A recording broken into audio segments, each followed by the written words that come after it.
The Nobel Prize in Physics was awarded to three astrophysicists this Tuesday for work that was literally out of the world, and indeed the universe. They are Sir Roger Penrose, an Englishman, Reinhard Genzel, a German, and Andrea Ghez, an American. They were recognized for their work on the gateways to eternity, known as black holes, massive objects that swallow light, and everything else forever that falls in their unsparing maws. Dr. Penrose, a mathematician at Oxford University, was awarded half of approximately $1.1 million prize for proving that black holes must exist. If Albert Einstein's theory of gravity, known as general relativity, is right. The second half was split between Dr. Genzel and Dr. Ghez for the relentless and decades long investigation of the dark monster here in the center of our own galaxy, gathering evidence to convict it of being a supermassive object, most possibly a black hole. Dr. Ghez is only the fourth woman to win the Nobel Prize in Physics, following Marie Curie in 1903, Marie Goeppert Mayer in 1963, and Donna Strickland in 2018. Penrose is an emeritus professor at the Mathematical Institute, University of Oxford. He becomes the 110th affiliate of the University of Cambridge to be awarded a Nobel Prize. Einstein himself did not believe that black holes really existed, but in January 1965, 10 years after Einstein's death, Penrose proved that black holes really can form and described them in detail. His groundbreaking article, published in January 1965, continues to be viewed as the most important contribution to the general theory of relativity since Einstein.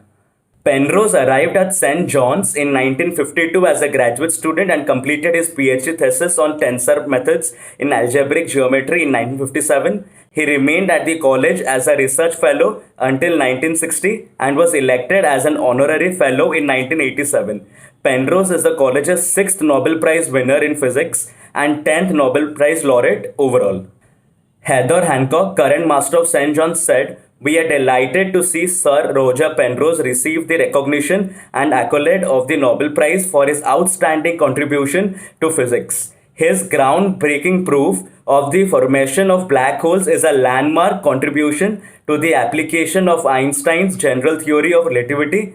We offer our warmest congratulations to Roger." In 1970s, Penrose collaborated with Cambridge's Stephen Hawking, and in 1988 they shared the Wolf Foundation Prize for Physics for the Penrose-Hawk singularity theorem. Penrose is amazingly original and inventive and has contributed creative insights for more than 60 years. There would, I think, be a consensus that Penrose and Hawking are the two individuals who have done more than anyone else since Einstein to deepen our knowledge of gravity. Other key figures would include Israel Carter, Kerr, and numerous others.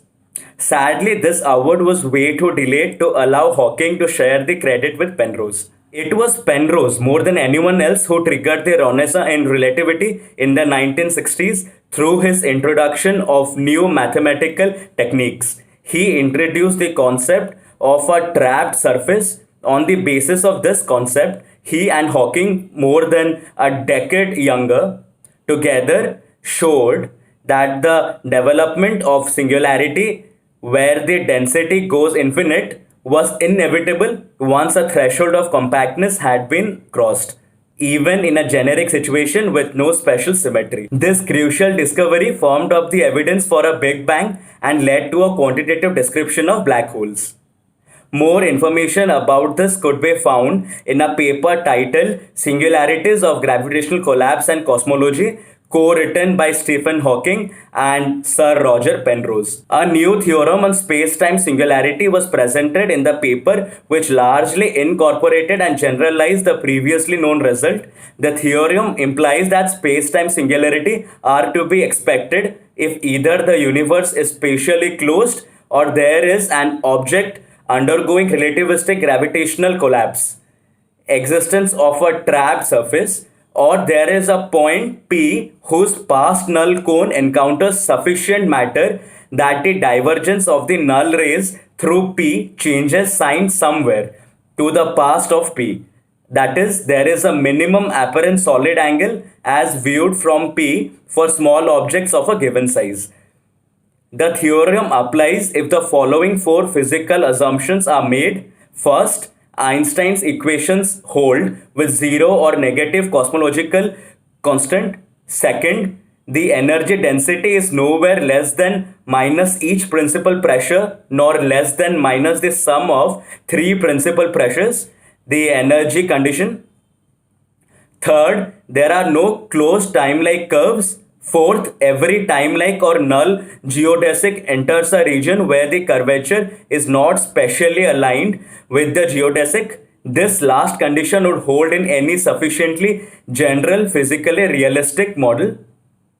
In common with the earlier results, time-like or null geodesic incompleteness is used here as the indication of the presence of space-time singularities. No assumptions concerning existence of global Cauchy hypersurface is required for the present theorem. Penrose shares the 2020 Physics Nobel with Reinhard Genzel and Andrea Ghez, who developed methods to see through the huge clouds of interstellar gas and dust to the center of the Milky Way, stretching the limits of technology. They refined new techniques to compensate for distortions caused by the Earth's atmosphere, building unique instruments and committing themselves to long term research. Their work has provided the most convincing evidence yet of a supermassive black hole at the center of the Milky Way. This is a 20-year time lapse of the star orbiting around the supermassive black hole at the center of the Milky Way.